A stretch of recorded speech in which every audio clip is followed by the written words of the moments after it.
Hi hello नमस्कार, मी दर्शना तांबोई. राजश्री मराठीमध्ये तुमच्या सगळ्यांचं स्वागत. सुरुवातीलाच तुमच्या सगळ्यांना दिवाळीच्या खूप खूप शुभेच्छा. आजचा दिवस खूप खास आहे कारण आज आहे पाडवा आणि याच निमित्तानं एक क्यूट कपल, एक बडबड कपल मी तुमच्या भेटीला घेऊन आली आहे. कोण आहेत हे दोघं? स्वागत करूया अभिनेत्री प्रिया बापट आणि अभिनेता उमेश कामत यांचं. सध्या जर तरची गोष्ट ते आपल्याला सांगतायत. त्यांच्या लग्नाची गोष्ट नेमकी काय आहे जाणून घेऊयात या संपूर्ण एपिसोडमध्ये. कसे आहात? मस्त. तू कशी आहेस? फार मस्त दिसतेस, कमाल दिसतेस, सुपर दिसतेस. दिवाळीच्या खूप खूप शुभेच्छा तुमच्या दोघांना सुद्धा. म्हणजे हे आता ना रिच्युअल झाले असं म्हणूया.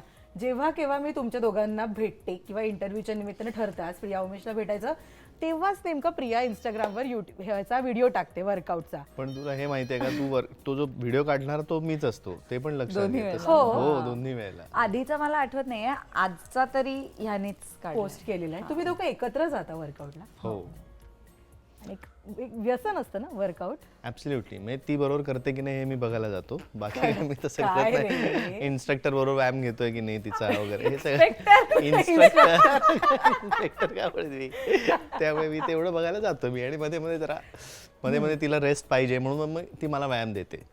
आमची जी इन्स्ट्रक्टर आहे, हा, म्हणजे तिचा व्यायाम चालू असतो, तिला मध्ये श्वास घ्यायला वेळ पाहिजे ना, तेवढ्यात मला तो कुठला काढा पिऊन आलाय मला माहिती तुम्ही नाही. एकत्र झालात ना दोघं तरी तो त्याचा स्वतंत्र डोक्यात पहिला काढा वेगळा नाटक त्याने कमाल. काहीतरी ठरवलंय मी आज असा वागणार आहे. पण नाटक कमाल चालू आहे. जर तरची गोष्ट छान रिस्पॉन्स मिळतोय आणि रिव्ह्यू सुद्धा मी ज्यांनी नाटक पाहिले त्यांना विचारतं खूप कमाल रिव्ह्यू येतात. त्याच्यामुळे मला फार वाईट वाटतं की मी अजून बघितलं नाहीये. Not हो, fair. फटका. Not fair.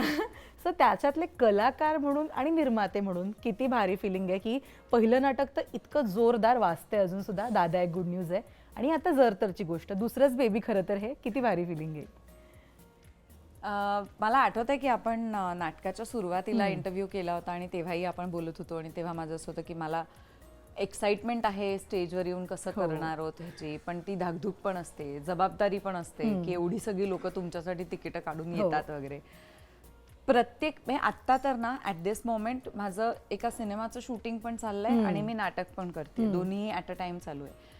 तर प्रत्येक वेळेला मला असं वाटतं की शूटिंग करून जो मी प्रयोग करते ना तो आणखीन जास्त बेटर झालेला असतो. कारण असं वाटतं की प्रत्येक वेळेला स्टेजवरती गेल्यानंतर आज काहीतरी नवं सापडलं. इतके प्रयोग झालेत, 50 प्रयोग झालेत, तरी सुद्धा आज प्रयोग करताना काहीतरी वेगळं वाटलं. हे जे फिलिंग आहे ना, हे फिलिंग फक्त स्टेजवरतीच होतं, म्हणजे तयार होतं किंवा ते त्या ऑडियन्समध्ये, आणि प्रत्येक ऑडियन्स समोर पण प्रयोग वेगळा होतो. सो मला खूप मस्त वाटतं. खूप लोक येऊन इतक्या वेगवेगळ्या आणि सुंदर प्रतिक्रिया देतात ना, म्हणजे त्यांच्या पर्सनल आयुष्यांबद्दल असतील किंवा त्यांना नाटक कसं रिलेट होतंय ह्याच्याबद्दल असतील, ह्या नाटकातनं ते काय घेतायत हे असेल. तर असं वाटतं की कुठेतरी we have hit the right chord. आणि ते खूप महत्वाचं आहे. जे आमचं ना नाटक करतानाही म्हणणं होतं की एक बॅलन्स नाटक द्यावं, ज्याच्यात आनंदही मिळेल, काहीतरी लोकांना वाटेलही. पण जर एक जरी कपल त्यांच्या रिलेशनशिप बद्दल किंवा एक जरी माणूस आपल्या रिलेशनशिप बद्दल जर विचार करून त्यावर काही वागण्याचा प्रयत्न करू शकला तर इट विल बी ग्रेट. आणि असे खूप लोक येऊन भेटतात. So I think it's a very, काय म्हणतात, अत्यंत समाधान आणि आनंद देणारा अनुभव आहे जर तरची गोष्ट हे नाटक प्रत्येक वेळेला थिएटरमध्ये जाऊन परफॉर्म करणं. उमेश, कसं आहे तुझ्या? दादा एक गुड न्यूज याचे प्रयोग करत होतो ना, तेव्हा काही वेळेला प्रिया यायची as a producer. So curtain कॉलला ती स्टेजवर यायची, तेव्हा जो एक रिस्पॉन्स, आणि प्रत्येक वेळेला त्या प्रयोगानंतर त्या नाटकाबद्दल बोललं जायचं, पण त्यानंतरचं पुढचं वाक्य असेल, तू आणि प्रिया कधी नाटक. करेक्ट. सो ती ना एक एक्साइटमेंट होती, जबाबदारी होती, पण कुठेतरी धाकधूक पण होती की लोक म्हणतात आपण करतो आहोत, पण कसा रिस्पॉन्स येईल काय. पण ज्या पद्धतीने हाऊसफुलचे बोर्ड्स लागतायत आणि ज्या पद्धतीने आम्हाला मेसेजेस मिळतात की आम्हाला तिकीटच मिळत नाहीये, तुम्ही जरा प्रयोग करा जास्त, अजून हे करा. सो इतकं बरं वाटतंय, इतकं छान वाटतंय. आणि कितीही म्हणा, मला कुठलं माध्यम एखादं निवडता येत नाही कलाकार म्हणून कुठलं चांगलं, पण स्टेज हे माध्यम, नाटक हे जे काही माध्यम आहे ना, तुम्ही लाईव्ह लोकांसमोर परफॉर्म करत असता, तुम्हाला लाईव्ह तिथे रिस्पॉन्स मिळत असतो, प्रत्यक्ष तुमच्या कामाला लगेच पोचपावती मिळत असते. हे फिलिंग जे आहे ना ते रंगभूमीवरती उभं राहून तुम्ही ते लोकांसमोर परफॉर्म करणं हे कुठेही तुम्हाला अनुभवता येत नाही. सो मला खूप मजा येते प्रियाबरोबर काम करताना. आमची सगळी सोनल प्रोडक्शनची जी टीम आहे, नंदू कदम आमचे माझं त्यांच्यावरचं 3रं नाटक आहे आणि प्रोड्यूस आम्ही 2रं नाटक लागोपाठ करतो आहोत. पण ती इतकी छान भट्टी जुळून आली आहे, त्यामुळे आम्ही एन्जॉय सुद्धा तितकंच करतो. आणि लोकांनी ज्या पद्धतीने लोक रिस्पॉन्ड करत आहेत, हाऊसफुलचे बोर्ड्स लागत आहेत आणि आत्ता म्हणजे आता 19 तारखेला 50वा प्रयोग आहे, पण आत्ता सुद्धा 2-2दा आणि 3-3दा नाटक बघितलेले प्रेक्षक आहेत. रिपीट ऑडियन्स रिपीट ऑडियन्स आहे. त्याच्यानंतर जेव्हा असे आम्हाला फोन येतात, म्हणजे फॉर एक्झाम्पल बुक माय शोवरती आधी बुकिंग चालू होतं, पण थिएटरला एक 7 दिवस आधी बुकिंग चालू होतं. तेव्हा जर 8:30ला बुकिंग चालू होणार असेल तर 6 वाजता पहिला प्रेक्षक येऊन उभा राहतो लाईन लावून. सो आय थिंक हे फिलिंग खूप वेगळं आहे की तुमच्या प्रेमापोटी बरं जिथे तुम्हाला आता वेगवेगळे OTT सारखे प्लॅटफॉर्म्स अवेलेबल झाले आहेत, मोबाईलवरती घर बसल्या तुम्हाला बघता येत आहेत अनेक कार्यक्रम, पण तरीही लोक थिएटरला येऊन तुमच्यासाठी वेळ काढून 3 तास येत आहेत, तिकीट काढून ते वेळ देत आहेत. म्हणजे इंडिया पाकिस्तानची मॅच होती तेव्हाही आमचा प्रयोग होता आणि तोही हाऊसफुल प्रयोग गेला. सो आमच्यासाठी फार म्हणजे इंडिया पाकिस्तानच्या मॅचच्या दिवशी हाऊसफुल प्रयोग जाणं कमाल is a very great feeling. आणि ना म्हणजे सोशल मीडियाचं हे जे जग आहे ज्याच्यात ना रिअल लाईफ कपल बद्दल जाणून घ्यायला जेन्युइनली एक ओढ असते ऑडियन्सला, कॉमन प्रेक्षकांना. आणि जितकं तुमच्या पर्सनल लाईफ बद्दल लोकांना जाणून घ्यायला उत्सुकता, तितकंच प्रिया उमेश एकत्र कधी दिसणार किंवा प्रिया उमेश तुम्ही एकत्र काम करा असं अनेकदा तुम्ही ऐकलं असेल. आणि जेव्हा हे नाटकाच्या निमित्तानं आउट झालं, तुम्ही एकत्र काम करताय, खुश झाले होते प्रेक्षक.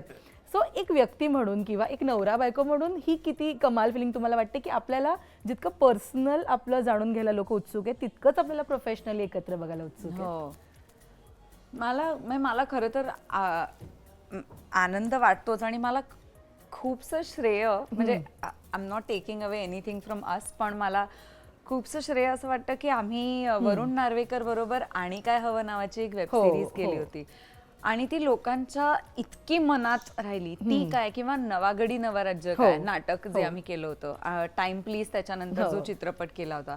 सो मला असं वाटतं की ना ते प्रत्येक एकत्र केलेलं प्रत्येक प्रोजेक्ट एक स्टेप जोडी म्हणून वर घेऊन गेलं. म्हणजे आधी नवागडी नवराज्याला अमेझिंग रिस्पॉन्स होताच, मग टाइम प्लीजही फार अमेझिंग रिस्पॉन्स होता.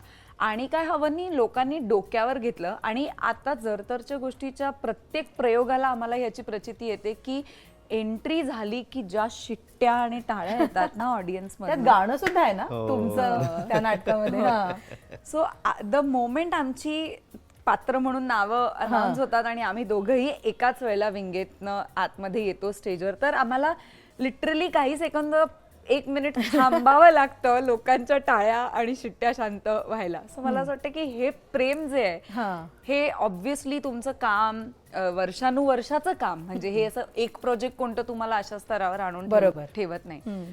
पण एक कलाकार म्हणून आणि माणूस म्हणून ही तुमची पुंजी आहे ना की दिस इज व्हॉट यू अर्न. ह्याच्यापेक्षा अजून काय हवं. कमाल आहे. आणि ते सुद्धा प्रेक्षकांकडनं जे लाईव्ह बसले त्यांच्यासमोर टाळ्या आणि शिट्ट्या ऐकणं हे तर कमालच आहे. पण 17 वर्ष झाली आहेत या ओव्हरऑल म्हणूया आपण, म्हणजे मैत्री, मग गर्लफ्रेंड बॉयफ्रेंड, मग नवरा बायको, आता निर्माते म्हणून एकत्र.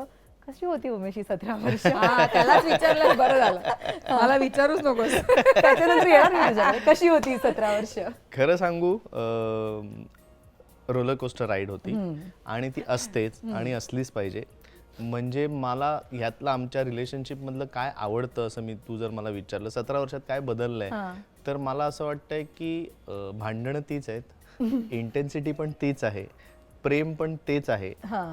खरं तर आपण म्हणतो की 17 वर्ष झाल्यानंतर कुठेतरी मोनोटोनी येते किंवा आता आपण मॅच्युअर्ड आम्ही झालो आहोत डेफिनेटली. आधी वेगळ्या कारणाने भांडत असू, आता वेगळ्या कारणाने भांडतो आहोत, पण तरी सुद्धा त्यातली मजा तीच आहे असं मला वाटतं. म्हणजे जर भांडणात सुद्धा मजा येत नसेल किंवा जर आम्ही एकमेकांना काय म्हणतात की मनापासून आम्ही जर भांडलो नाही तर प्रेम पण मनापासून होणार नाही. त्यानंतर भांडणं एक्सटेंड होत राहिली आणि संपलीच नाहीत भांडणं तर प्रॉब्लेम आहे. पण आमच्यात भांडणं होतात आणि ती लगेच संपतातही.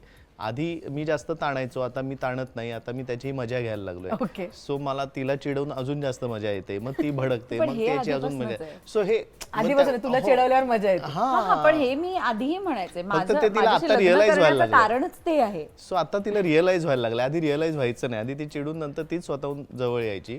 आता तिला रिअलाइज, आता ती फक्त जवळ येण्याच्या आधी म्हणजे तुला हेच आवडतं हे आता मला कळायला लागलंय, त्यामुळे आता काही मला वेगळं वाटत नाही. सो आय थिंक तसं बदललं नाहीये काही. आणि हीच मला असं वाटतंय की आमच्या रिलेशनशिपची पॉझिटिव्हिटी किंवा पॉझिटिव्ह गोष्ट आहे की आम्ही जसे आधी भांडत होतो तसेच आम्ही आत्ताही भांडतो आहोत.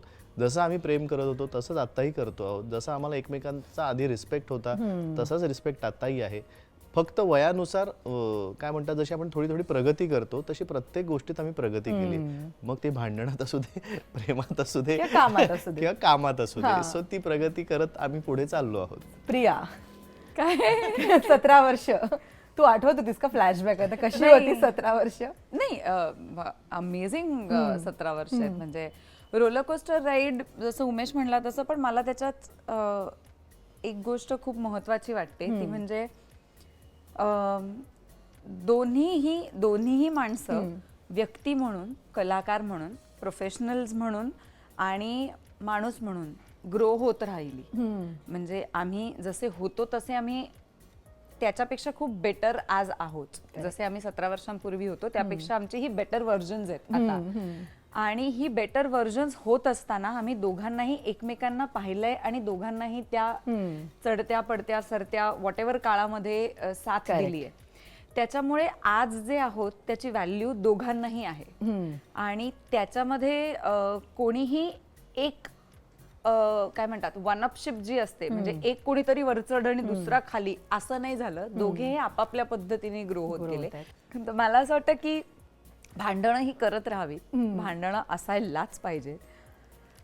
कुठल्या गोष्टींवरती तुम्ही भांडताय हे खूप महत्वाचं आहे. आमच्यामध्ये कधीही तत्वतः गोष्टींशी भांडणं होत नाहीत. म्हणजे आमची जगण्याची पद्धत किंवा आमचे लाईफस्टाईल, आमचे विचार, आमचे मॉरल्स, आमची एथिक्स, हे आमचं सगळं सेम आहे. भांडणं कशावर होतात? माझ्या कपाटाच्या कपड्यांच्या जागी तू तुझे कपडे का ठेवलेस, मग तुझे काढताना माझे का पडले, मग माझे पडले ते तू का नाही उचलले, ह्याच्यावरनं भांडणं होतात. एकमेकांची चूक दाखवली की तुला तुझी चूक मान्य नसते कधी. हे विषय असतात आता. बेसिक किंवा खाता खाता शर्टावरती सांडतच कसं ह्याच्यावरनं आमची भांडणं. म्हणजे आधी काय व्हायचं, आधी माझंच फक्त सांडायचं, आता तिचंही सांडतं, पण तिने ते सवय बघितलं जात घेतली. नाही. ते बघितलं जात ओके. नाही, बघितलं माझंच जातं. हे जे आता चाललंय ना, हीच आमची भांडणं असतात. ह्या पलीकडे काही भांडणं नसतात. त्यामुळे टॉम अँड जेरी सारखे भांडतो आम्ही. ओके. बरं, जरची गोष्ट हे नाटक आत्ताचं रिलेशनशिप आपण ह्याच्यावर म्हणूया की त्याच्यावर बेस्ड आहे, किंवा दादा एक गुड न्यूज पण फार सुंदर विषय होता जो इतका छान पद्धतीने मांडला जातोय. काही फरक वाटतो तुम्हाला आत्ताची रिलेशनशिप किंवा आधीची रिलेशनशिप? कुठेतरी आपण म्हणतो ना की एफर्ट्स आत्ताच्या पिढीचे कमी पडत आहेत रिलेशनशिपमध्ये, असं वाटतं कुठेतरी? एफर्ट्स नाही म्हणणार मी, पण आमच्या नाटकात एक खूप छान वाक्य आहे, हे 2 वाक्य आहेत की आपल्या आईबाबांच्या पिढीला किती सहज जमलं ना, आपल्याला का जमत नाहीये. आणि एक महत्वाचं वाक्य असं आहे की आपल्या पिढीचा प्रॉब्लेम काय माहितीये ना, किंवा प्रॉब्लेम काय झालंय, रिलेशनशिप टिकवणं कठीण का झालंय, कारण आधीचे फंडे आपल्याला नॉनसेन्स वाटायला लागलेत, पण आपल्याला आपले नवीन फंडे अजून सापडलेच नाहीयेत. सो दिस इज, ह्यामध्ये कुठेतरी आत्ताची पिढी अडकली असं आपण म्हणू शकतो. पण दॅट डझंट मीन की दे आर नॉट सिरियस किंवा दे आर नॉट ट्राईंग, किंवा ते काही उथळत असं माझं म्हणणं नाही. त्यांचे अप्रोचेस वेगळे आहेत. आता गोष्टी खूप एक्सप्लोर व्हायला लागलेल्या आहेत. जग आता तुम्हाला ओपन झालेलं आहे, जितकं आधी कदाचित नव्हतं. सो त्यामुळे आपण कम्पेअर करूया नको, पण आत्ताची पिढी त्यांच्या पद्धतीने प्रेम करतात, त्यांच्या पद्धतीने रिलेशनशिप टिकवण्याचा प्रयत्न करतात. पण कदाचित आता बाहेर पडणे सोपं झालंय किंवा ऑप्शन्स जास्त मिळायला लागलेले आहेत. मूव्ह ऑन व्हायलाही तितके ते कदाचित आधीची लोक समाजाचा जास्त विचार करून कदाचित बाहेर पडत नसतील, किंवा तेव्हाही जर संधी मिळाली झाली असते. तेही योग्य आहे की नाही हेही माहित नाही. म्हणजे समाजाच्या भीतीने चुकीच्या मॅरेज मध्ये राहणं सुद्धा योग्य आहे की नाही खरं तर. तर हे अनेक प्रश्न आहेतच, म्हणजे ते काही त्या पिढीला नव्हते असं नाही, पण जसं आता उमेश म्हणाला तसं एक्सपोजर आणि ऑपॉर्च्युनिटीज आणि ऑप्शन्स हे त्या काळामध्ये कमी अवेलेबल असल्यामुळे कन्फ्युजन कमी होत होती. तर आता आपल्याकडे ते सगळं अवेलेबल असल्यामुळे कन्फ्युजन व्हायला पण खूप स्कोप आहे ना. म्हणजे पूर्वी करिअर डॉक्टर इंजिनियर इथपर्यंतच मर्यादित होतं, आता करिअरला पण इतके ऑप्शन्स आहेत की मी काय करू हा प्रश्न पडणारच कोणाला. इंडिपेंडेंट झालेत ना प्रत्येक जण, आता कोणी कोणावर अवलंबून नाहीये. सो डिसिजन सुद्धा कोणावरती अवलंबून घेतलं जात नाही. प्रत्येक जण आपापलं डिसिजन त्या त्या वेळेला ते जे वाटतंय ते घेतो आहे. सो आपण असं नको म्हणूया की आत्ताची पिढी हे, पण माझ्या मते आम्ही आमच्या नाटकात तेच दाखवण्याचा प्रयत्न करतो आहोत. आत्ताच्या आत्ताच्या पिढीचं जे म्हणणं आहे तेच सांगण्याचा प्रयत्न करतो. म्हणजे मला असं वाटतं की आता आमच्या दोघांचंच लग्न किंवा असं घेऊया, माझ्याही पिढीची अनेक लोक आहेत ज्यांची लग्न झाली पण ती नाही वर्क झाली, टिकली नाही, for what ever sed reasons, जे काही त्यांची कारण असतील ती, पण आमचं टिकलं टचवूड. तर काही गोष्टी असतात ज्या वर्क नाही होत किंवा त्यांना नाही सापडत किंवा त्यांना ते नाही बांधता येत किंवा समथिंग गोज रॉंग, ते प्रत्येक वेळेला रिपेअर करण्याचा ते त्यांच्या दृष्टीने प्रयत्न करतच असतात. काही वेळेला फंडामेंटली गोष्टी वर्क होतात, जशा आमच्या बाबतीत झाल्या. आता त्या वर्क झालेल्या गोष्टी टिकवून ठेवणं हे आमचं काम. बरोबर. ते जर आम्ही टिकवून नाही ठेवू शकलो तर कदाचित ते पण नातं फेल होईल. सो नात्यात कुठे धरून ठेवायचं, कुठे सोडायचं, हे प्रत्येकाने आपापल्या नात्यामध्ये ठरवायला पाहिजे. सो ते जेव्हा बॅलन्स साधता येईल तेव्हा ते होईल वर्क. जरतरची गोष्ट नाटकाचंच नाव आहे, पण प्रिया उमेशच्या लग्नामध्ये जरतरची गोष्ट अशी होती का? लग्न करायच्या आधी जेव्हा विचार विनिमय चालू होते, जेव्हा घरी सांगितलं होतं, तेव्हा काही जरतर आलं होतं का मध्ये? हा, एकच मेजर मोठं जरतर होतं, ते म्हणजे माझ्या आई बाबांचा होकार. आणि तेव्हा आम्ही दोघांनी हे पक्क ठरवलं होतं, म्हणजे हे आम्हाला माहिती होतं की जर दोन्हीही घरातनं होकार नाही आले तर नाही करायचं लग्न. हे तुम्ही बोलला होता त्या विषयावर? आणि दोघंही एकमताने बोललो होतो, असं नाही की कोणा एकाचं मत होतं आणि दुसऱ्याने ते फॉलो केलं. दोघांचंही हेच मत होतं की जर राजी खुशी आनंदाने दोन्ही घरं तयार नाही झाली तर पळून जायचं नाही किंवा काही भांडून बाहेर जाऊन लग्न करायचं नाही, काही नाही करायचं लग्न. You good with it.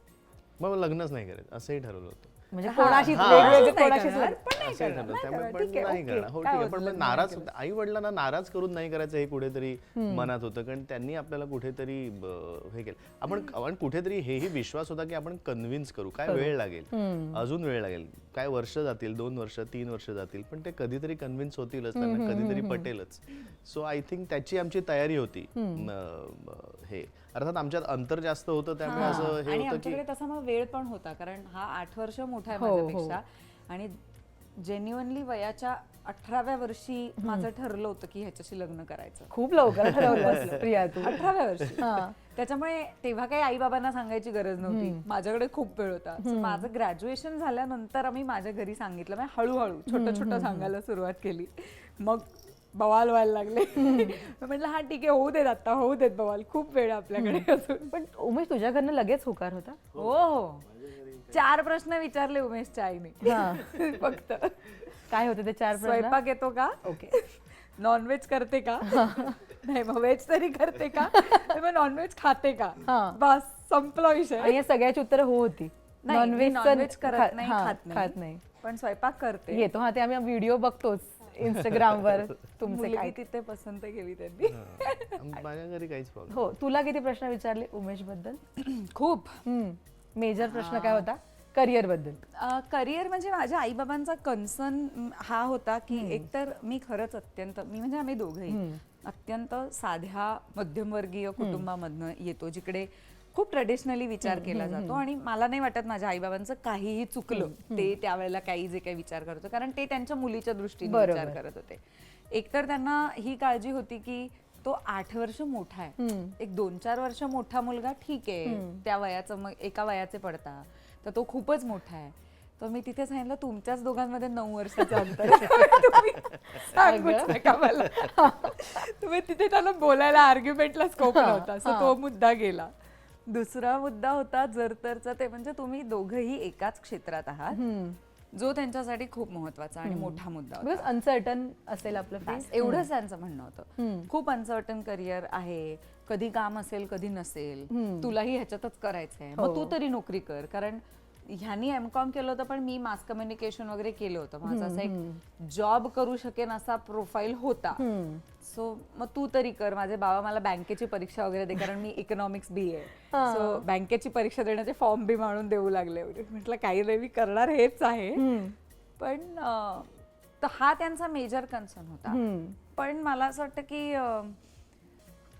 काय म्हणतात एक पण विश्वास इंटरेस्टिंग आणि- नंतर नंतर गोष्टी करतात ना, मजा म्हणून मी सांगतोय की नंतर नंतर असं कळायला लागलं. तेव्हा मला माहिती नव्हतं, पण प्रियाच्या बाबांनी मस्त कोणाकोणाची कडनं चौकशी केली होती माझी मुलगा हा कसा आहे नेहरू वगैरे. नगरला म्हणजे राहायचा. मला ना तो फील आला, लव्ह मॅरेज असं म्हटलं तर लव्ह मॅरेज ना, पण अरेंज मॅरेज मध्ये कसं ना ते चौकशा करतात ना, तुमच्या शेजारच्या बिल्डिंग मध्ये बाजूच्यांकडे किंवा ओळखीच्यांकडे कंपनीत ही काम ओळख किंवा करणारे, त्याचे हा. ओळख. तर मला ते नंतर इतकं मस्त वाटलं, म्हटलं अरे यार ह्यांनी मस्त सगळीकडे चौकशी केली लव्ह होती. प्लस बरं. अरेंज झालं मग तुमचं हे. हा, ते हा म्हणजे मला असं वाटतं की त्यांनी ही जस्ट मेड शुअर की आपली मुलगी कोणत्या घरी जाणार आहे. मोर दॅन तो मुलगा तर चांगलाच आहे. म्हणजे आई बाबांना उमेश भेटला होता, त्याला तो आवडलाच होता. पण शेवटी तुम्ही लग्न करून त्या घरात पण जाता ना. So marriage is not only about two people, it is about two families.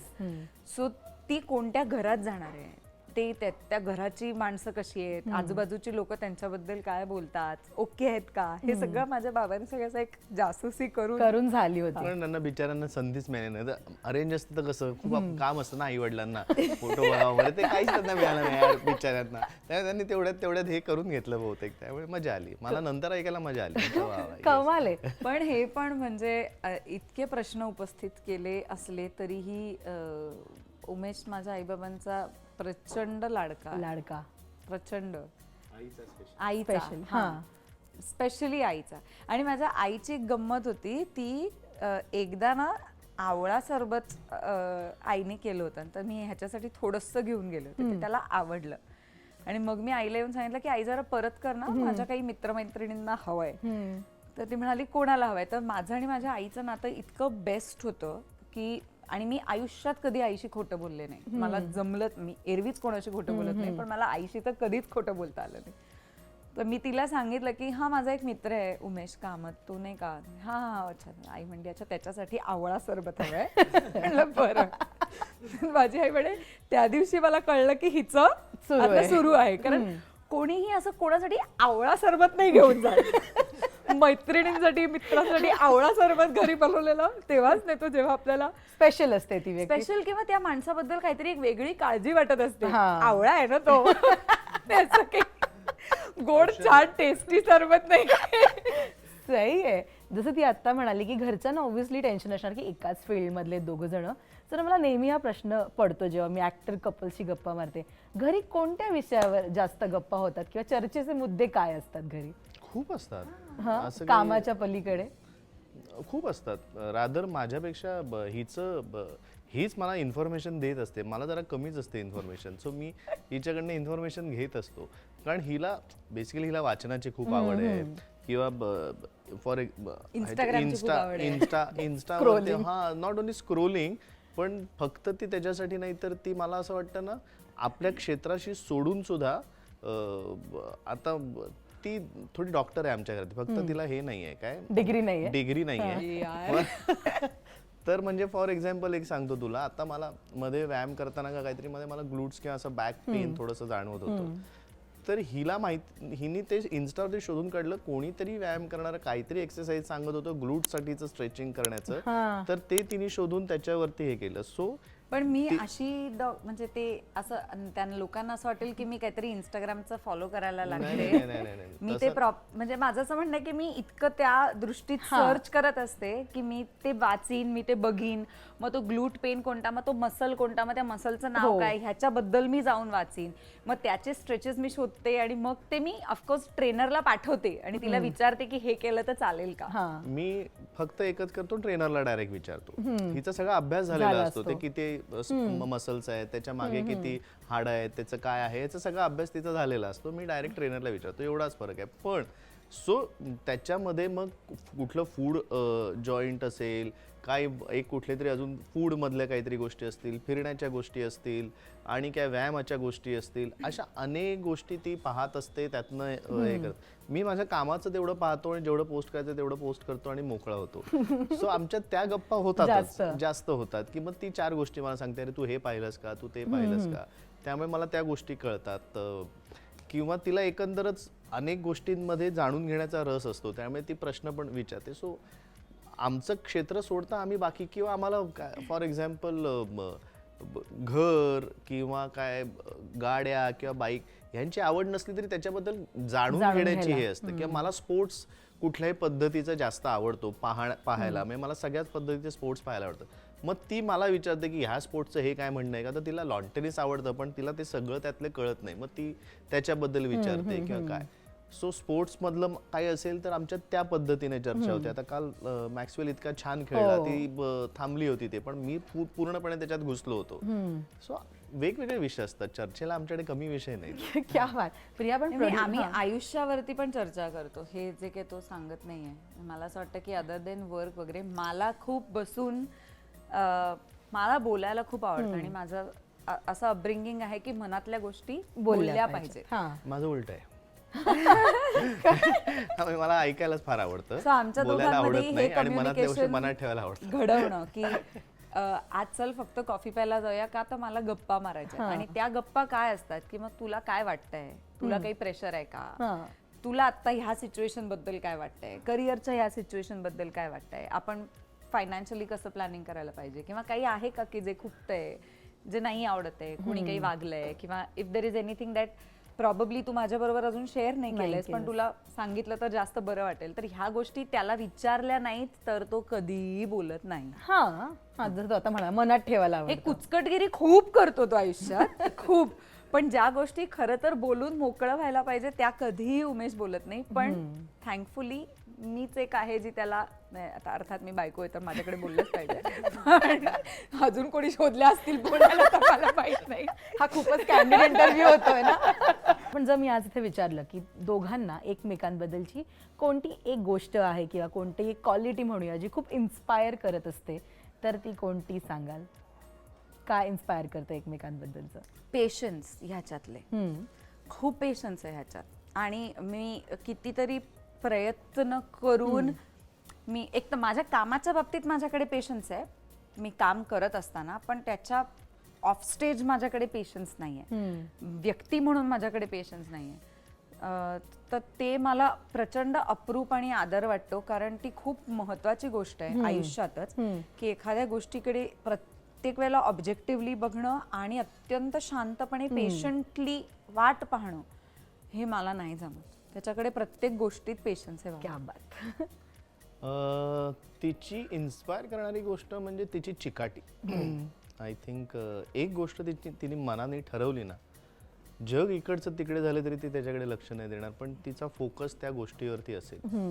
मग ते कामाच्या बाबतीत असू दे, एखादा प्रोजेक्ट जर तिच्या आवडीचं तिला मिळालं, जे करायचं होतं तिला, ते असू दे, की या एक्सरसाइज जसं तू म्हणालीस तसं, व्यायामाच्या बाबतीत, फिटनेसच्या बाबतीत, खाण्याच्या बाबतीत, म्हणजे जर तिने ठरवलंय की मी हे मला मेंटेन करण्यासाठी मला हे खायचं आहे, तर ती काही दिवस नाही, आपण काही दिवस ठरवतो ना खाण्याचं, की आपण हे काही दिवस आम्ही खाण्यावर कंट्रोल करूया. मी खूप फूडी माणूस आहे, त्यामुळे मी दिवसांवरच ठरवू शकतो की मी इतके दिवस मी मेंटेन करीन, इतके दिवस मी डाएट करीन, किंवा इतके महिने फार तर ते ती वर्षानुवर्ष करू शकते एकाच पद्धतीचं खाणं. म्हणजे जे तिच्या डाएट मध्ये दिलेलं आहे, चार्ट मध्ये आहे, हे वर्षानुवर्ष कसं कोण फॉलो करू शकतं, तर ते ती करू शकते. सो ही गोष्ट मला असं वाटतं ती इन्स्पायर मला करते. मी इन्स्पायर होत नाही ही गोष्ट वेगळी. अरे कारण माझं म्हणणं आहे की लिमिटेशन्स असतात प्रत्येकाची कुवत असते. माझी वर्षानुवर्ष एकच पद्धतीचं खाणं खाण्याची कुवत नाहीये. मला मध्ये तरी ते मोडावं असं वाटतं आणि मला चीट करावं वाटतं मला, तर मी का नाही करायचं. त्यामुळे हा फरक आहे. इन्स्पायर करते ती मला, त्याच्याबद्दल काहीच वाटतंय. पण मी टाइम, एकमेकांना आपापली स्पेस देणं, मी टाइम देणं, हे ऑब्व्हियसली म्हणजे आत्ता आपण म्हणतो की मला माझी स्पेस हवी किंवा मी टाइम हवाय, काही गोष्टी त्याला कारणीभूत असतात की आपल्याला ते बोलावं लागतं स्वतःहून. तुमच्या दोघांच्या बाबतीत म्हणायचं झालं की ही मी टाइम किंवा मला माझी स्पेस हवी आहे, हे एकमेकांच्या वागण्यावरनं कळतं का ठरवलेलं असतं की ही माझी वेळ आहे, त्याच्यात मी कोणाला डिस्टर्ब नाही करणार? काय असतं नेमकं? नाही, ठरवलेलं नसतं. To be very frank, I think also हे किती इम्पॉर्टंट वाटतं की आपल्या पार्टनरला मी टाइम, त्याची स्पेस खूप देणं. इम्पॉर्टंट आहे. खूप मला असं वाटतं की तिने मला नाही सांगितलं तरी मी देतो. मी रादर तिने मागायच्या आधीच देतो तिला स्पेस, असं मला नको वाटतं. तेव्हा पण देतो. हा, तेव्हा जिथे आपल्याला नको असते नको तेव्हा असते स्पेस की आता तरी तू मी राहा, देतो. तरी स्पेस स्पेस. पण आय थिंक माझ्या इतक्या वर्षांच्या ओळखीमुळे तिला कळतं की आता मला कधी स्पेस हवी आहे. त्यामुळे मग ती सुद्धा ती सांगूनच देते की मला कळतंय आता तुला स्पेस हवी आहे, ओके तू घे स्पेस. ओके. सो अदरवाईज तिला जास्त स्पेस स्वतःलाही नको असते आणि द्यायचीही नसते. पण तिला एक कळतं माझ्या स्वभावाने, माझ्या वागणुकीतनं. मग मला सांगावं लागत नाही तिला की ए बाई मला आता स्पेस हवी आहे, असं नाही सांगावं. आणि माझ्या ते सांगायला लागूही नाही, ते आपसुकच होतं. आणि इतक्या वर्षाच्या रिलेशनशिप नंतर ते कळायलाच पाहिजे. हा, किंवा कळतंच रादर, असं मी म्हणेन. प्रिया? हो, आय थिंक आय अग्री. म्हणजे माझं अपब्रिंगिंग ना हे खूप कसं सांगू, माझ्या खूप कोर माणसांमध्येच झालंय. म्हणजे ह्याच्यासारखं माझं आयुष्य मित्रमंडळींमध्ये कधीच गेलं नाहीये. ना शाळेत गेलं, ना कॉलेजमध्ये गेलं. माझ्या हार्डली 1-2-3 मैत्रिणी शाळेत होत्या, ज्यातल्या अर्ध्यांशी आता संपर्क नाही. एक माझी बेस्ट फ्रेंड आहे, ती अमेरिकेला असते, सो तिच्याशी काही रोजचा संपर्क नाही. सो उमेश भेटला तेव्हापासनं जेन्युइनली माझा मित्र, माझा बॉयफ्रेंड, माझा नवरा, माझ्यासाठी सगळं उमेशच होता आहे. सो मला खूप वेळ लागला स्पेस म्हणजे काय असतं हे समजून घेण्यासाठी, आणि नात्यात स्पेस देणं गरजेचं असतं हेही समजून घेण्यासाठी. म्हणजे कधी कधी आता म्हणजे मे बी जशी मी मोठी झाले तसं मला हे लक्षात येतं की मी खूप प्रेम करते आपल्या माणसांवर, पण मी कदाचित इतकं जास्त प्रेम करते की माझ्या प्रेमानेच माणसं गुदमरतील. तर इतकंही नाही करू आपण जरा राहावं थोडंसं तटस्थ, हे मला हळूहळू कळायला लागलं. सो ओव्हर द इयर्स मला समजायला लागलं की त्यालाही वेळ देणं गरजेचं आहे, त्याला जाऊ देच, आपण आपलं आपलं शोधूया काहीतरी. आणि अदरवाईज मला असं काही एकटीला आनंद येत नाही वगैरे असं काही नसतं म्हणणं माझं. मी एकटी प्रचंड आयुष्य एन्जॉय करते. मी सोलो ट्रिप्स करू शकते, मी एकटी वाचत बसू शकते, मी एकटी बघते, मला काही, मी घरात आठवडाभर एकटी राहिले तरी मला वेळ कसा घालवायचा हा प्रश्न पडत नाही. पण मला आवडतं, म्हणजे माझं आयुष्य मी जसं म्हटलं तसं आई आणि उमेश आणि बाबा ह्यांच्या भोवती असं बांधलेलं होतं. जे मी शिकले की थोडं स्वतःला बाजूला करायला, त्यांना बेटर वाटण्यासाठी. आणि कधी कधी मला असं वाटतं रिलेशनशिपमध्ये हे खूप जास्त गरजेचं आहे, कारण ते जे एक मिस करणं असतं ना ते व्हायला पाहिजे. तुम्ही सारखं त्या माणसासाठी, मीच असं म्हणत नाहीये, म्हणजे त्यांनी सुद्धा किंवा मी सुद्धा, तुम्ही सतत दुसऱ्यासाठी समोरासमोर असण्याची गरज नाहीये. त्यांना जोपर्यंत विश्वास आहे ना की मला हवं असेल तेव्हा हा माणूस माझ्यासाठी आहे, इट्स गुड इनफ. सो त्याच्यासाठी सारखा हातात हात घालूनच बसायला पाहिजे ह्याची काही गरज नाहीये. कधी कधी 4 दिवस हात पकडला नाही तरी असं वाटू शकतं की अरे 5व्या दिवशी अरे मला बायकोचा हात पकडायचा. सो ती स्पेस द्यायला पाहिजे. कमाल आहे. खूप गरजेचं आहे. उमेश, डॉमिनेटिंग कोण आहे रे दोघांमध्ये? तुला काय वाटतं?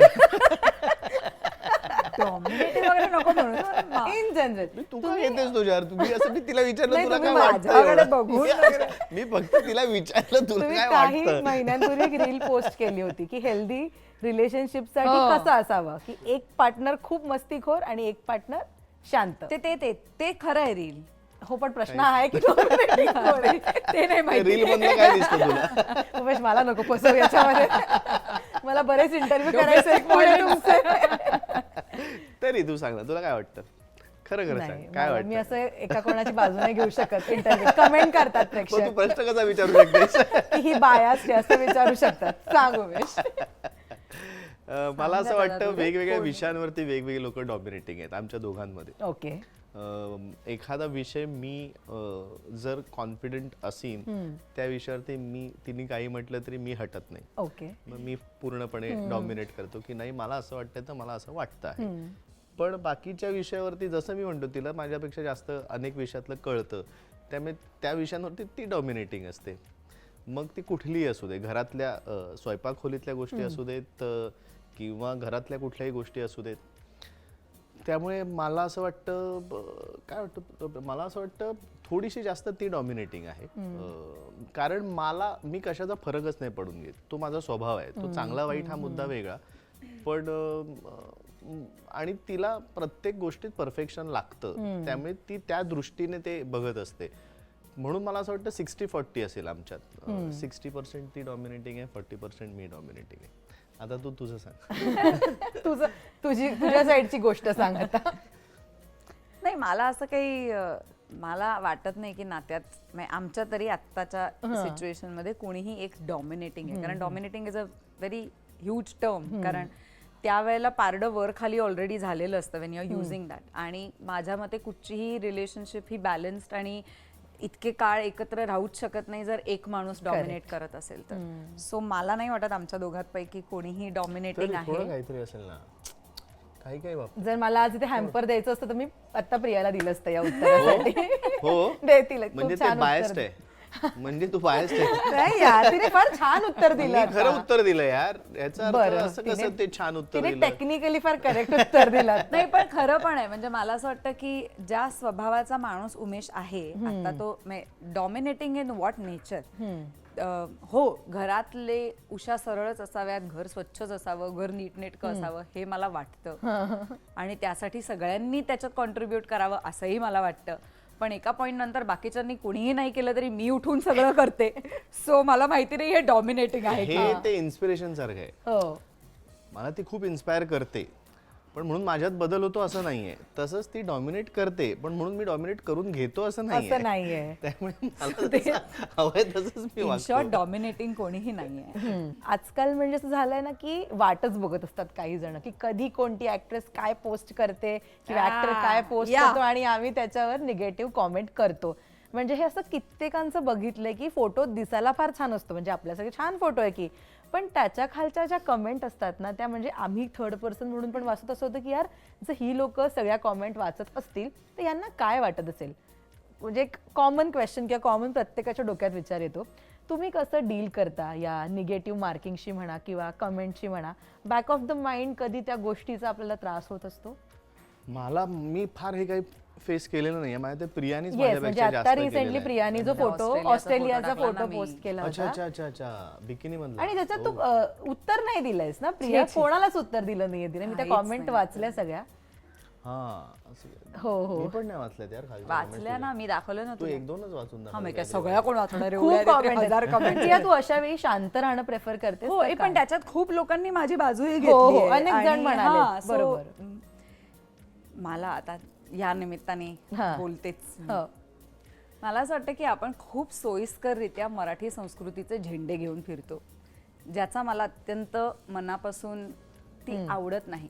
माझी संस्कृती काय आहे, मला मी कोणते कपडे घालावेत ह्याच्यावरनं आपली संस्कृती नाही ठरत. बरोबर. माझी वागणं, माझे आचार विचार, माझ्या घरच्यांनी मला काय शिकवलंय, मी 4 लोकांशी कशी वागते, त्यांच्याशी कशी बोलते, मी माझं काम प्रामाणिकपणे करते की नाही, ह्यावर माझा सुसंस्कृतपणा ठरतो. ऍब्सोल्युटली. माझ्या कपड्यांवर ठरत नाही. तर ज्यांना मी साडी नेसले म्हणजे मी चांगली आणि मी बिकिनी घातली म्हणजे मी वाईट, असं जर ज्यांना कोणाला वाटत असेल तर मला त्यांना उत्तरच द्यावंसं नाही वाटत. कारण मुळात हे क्रायटेरियाच कोणत्याही व्यक्तीसाठी ती व्यक्ती चांगली आहे की वाईट आहे, ती सुसंस्कृत आहे का असंस्कृत आहे, हे ठरवण्यासाठी कपडे हे अत्यंत चुकीचं क्रायटेरिया आहे. तर का म्हणजे खूप लोक असंही म्हणाले की माझ्याकडे काम नाहीये म्हणून मी आता ते कपडे घातले तर आता मला काम मिळेल. किती स्पोर्टिंगली घेतलंय तिने. अरे स्पोर्टिंगली म्हणजे मला खरंच असं हो, पण वाटतं तिच्याकडे की खूप काम आहे. मला पण वेळ मिळत नाही, एवढं काम आहे नाही, तिच्याकडे. खरं आहे. आणि आणि असं त्यांना प्लीज ज्यांनी कोणी असं लिहिलं असेल की मी जनरल माहिती म्हणून तुम्हाला देते, असं काही होत नाही. बिकिनी घातली आणि हे शॉट दिले म्हणजे आता कोणाला तरी काम मिळालं असं या क्षेत्रात काही होत नाही. मी माझ्या आवडीसाठी ते केलं, मला आवडत होतं. आणि मला असंही वाटतं की कधी कधी आपल्या प्रत्येकाचं, जसं मी लिहिलं तसं आपल्या प्रत्येकाचे बेंचमार्क्स असतात. खूप काळ लागला मला आज मी जितक्या कॉन्फिडेंटली माझ्या बॉडीबद्दल बोलू शकते, मी जशी आहे तशी वावरू शकते, माझी बॉडी टाईप, प्रत्येकाचा एक बॉडी टाईप असतो आणि आपण ह्या प्रकारच्या बॉडीमध्ये आहोत, जेनेटिकली आहोत, हे एक्सेप्ट करायला मला स्वतःला खूप वेळ लागला. आणि मला त्याच्यामुळे खूप बरं वाटतं की ज्यावेळेला मी हे एक्सेप्ट करून कुठल्याही प्रकारची इनिबिशन्स न बाळगता मी स्वतःला आवडते, हे मला खूप चांगलं वाटतं. आणि मला वाटतं की मी ते त्याच्यासाठी केलं कारण मला स्वतःला मी त्याच्यात आवडले. That's it. बाकी कोणाला मी आवडावे किंवा न आवडावे हा मुद्दाच नव्हता. कमाल. मी त्या जेव्हा कॉमेंट वाचलं पाहिलं की प्रियाने कोणत्याच कॉमेंटला उत्तर दिलं नव्हतं. काहीच नाही, द्यायचंच नाही, कशाला द्यायचं. खरं आधी द्यायचीस ना तू? पूर्वी मी सिटी ऑफ ड्रीम्सच्या पहिल्या सीझन पर्यंत उत्तरं दिली, त्याच्यानंतर मी दिली नाहीत. So मला नाही, म्हणजे नाही, त्याच्या दोन गोष्टी आहेत खरं सांगू का.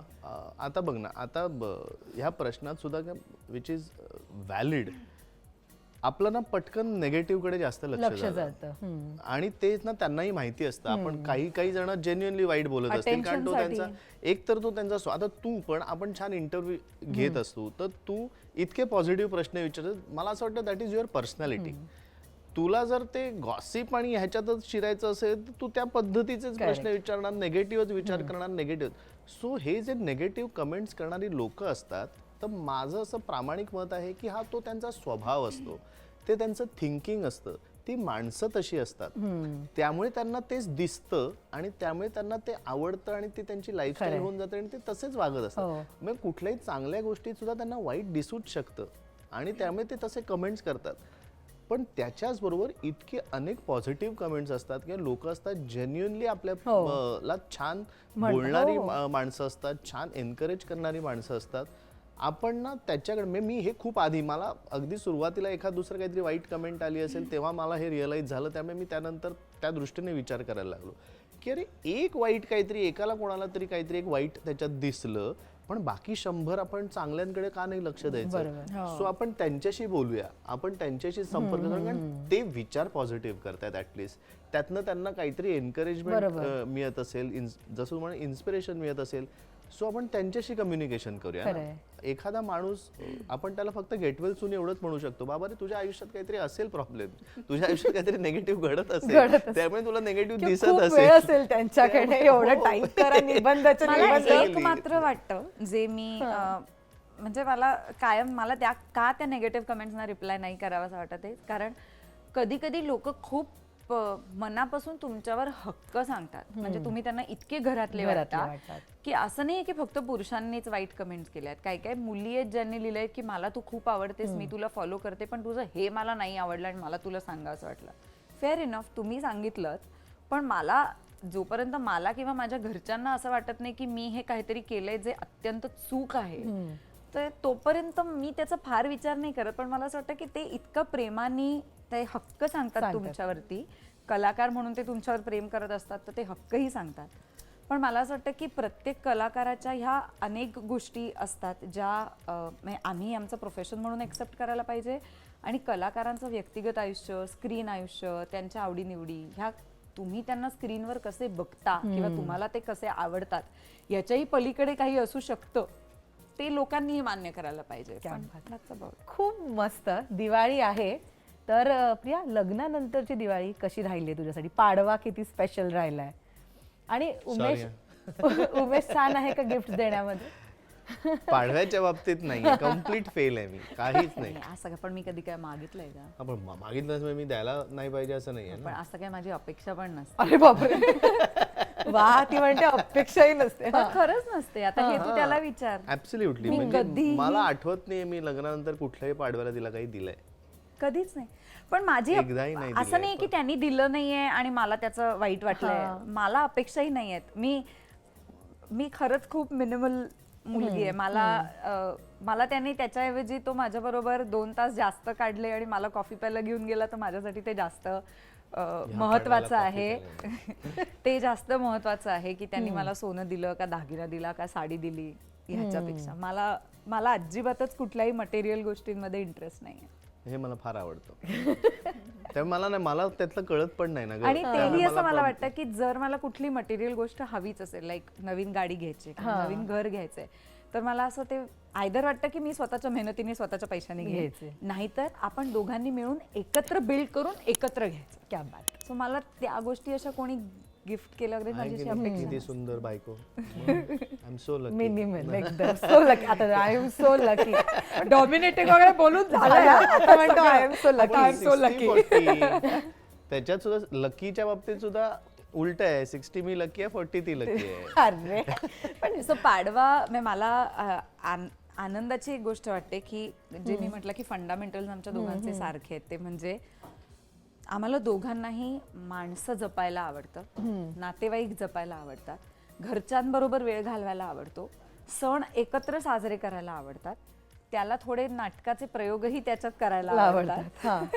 माझं म्हणणं असतं की ते सगळं करूया, ठीक आहे, पण घरच्यांना वेळ द्यायला पाहिजे ना. सण आणि वाढदिवस हे घरच्यांसाठी असतात, हो. कामावर जाऊन पैसे कमवण्यासाठी नसतात. तर पण त्याचा अरे थोडा यार, अप्रोच वेगळा आहे की प्रेक्षक आपली फॅमिलीज आहे ना, असं काय करतेस? त्या वाव. फॅमिली बरोबर नको का आपल्याला वेळ मी घालायला? असं म्हणत नाहीये मला प्रयोग नाही करायचा आहे, पण माझं असं म्हणणं आहे की हे चॉईसेस थोडे डिफर करतात. मग आता त्याचा बॅलन्स साधला जातो की ठीक आहे, मग आपण सकाळी पूजा करून सकाळी ह्यांना भेटू, मित्रमैत्रिणींना, घरच्यांना, आणि मग प्रयोगाला जाऊया. पण गाईज थँक्यू सो मच, तुम्ही इकडे आलात, इतक्या छान गप्पा मारल्या. खूपदा ना सेटवर म्हणा किंवा आपण रिहर्सलला आलं की कसं 5-5 मिनिटात तितकं कॉन्व्हर्सेशन होतं कामाबद्दलचं, पण आज या निमित्तानं एक वेगळी बाजू किंवा तुमचे वेगळे विचार मला जाणून घेता आले, प्रेक्षकांना समजले. थँक्यू सो मच आणि दिवाळीच्या खूप शुभेच्छा. थँक्यू. Thank you. तुम्हाला सगळ्यांना सुद्धा दिवाळीच्या खूप खूप शुभेच्छा. आणि थँक्यू दर्शन. Thank you, खूप छान दर्शना. झाला इंटरव्ह्यू, मस्त आला, दिवाळी मज्जा छान आली. जाईल. आणि सगळ्या प्रेक्षकांना आणि तुला सुद्धा दिवाळीच्या खूप शुभेच्छा. आणि 19 तारखेसाठी all the best. Thank you. 50वा प्रयोग आहे, Yes. सो 50, 100, 200 खूप खूप प्रयोग करा. थँक्यू. थँक्यू.